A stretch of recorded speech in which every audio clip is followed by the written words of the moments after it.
alaikum warahmatullahi ta'ala wabarakatuh. Leo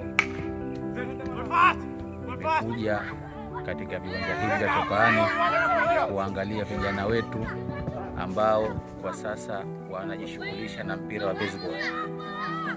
Mpira huu kwa Pemba, basi timu hii kwa taarifa nilizozipata ni ya mwanzo ambayo kufanya mazoezi ya mpira huu.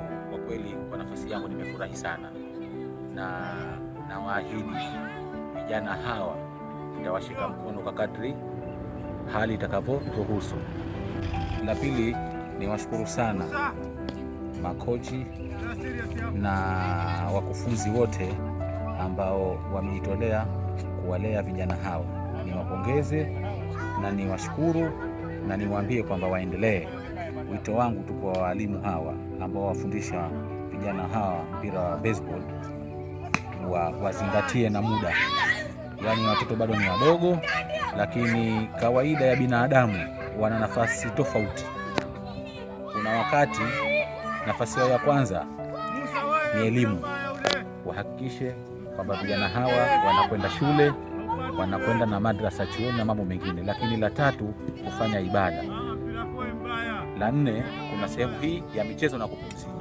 Kwa hiyo niwaombe sana wakufunzi hawa wakamate vizuri watoto hawa, waangalie sana masuala yao ya elimu, kwa sababu bila elimu hata mchezo unaocheza hawatofanya vizuri. Kwa hiyo mimi niwapongeze na mimi niseme kwamba niko nyuma yao, tutashirikiana kwa hali na mali kadri hali itakavyoruhusu. Tunashukuru sana kwa ujio huu wa Mheshimiwa Diwani. Amekuja katika maeneo yetu haya ya viwanja tunavyovitumia kwa ajili ya mazoezi ya baseball, na kama unavyoona vijana wetu wapo hapa wanacheza mchezo huu. Kwa kweli ni jambo zuri na wanafanya vizuri sana, na tunategemea kuingia katika ligi kwenye mwezi wa Disemba inshallah. Tumefika hapa, lakini mazingira kama mnavyoona, vijana tumewarecruit, vijana wamekuwepo wengi, wanakuja hapa wanacheza vizuri, wanaondoa mawazo mabaya ambayo yanaweza kuwapelekea kaingia katika makundi mabaya ya vijana kama mnavyoona.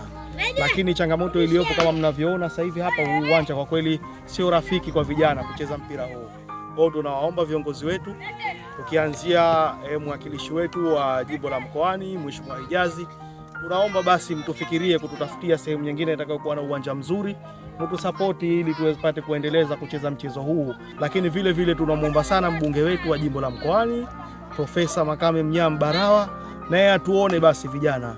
Tumeamua kuwa recruit vijana wake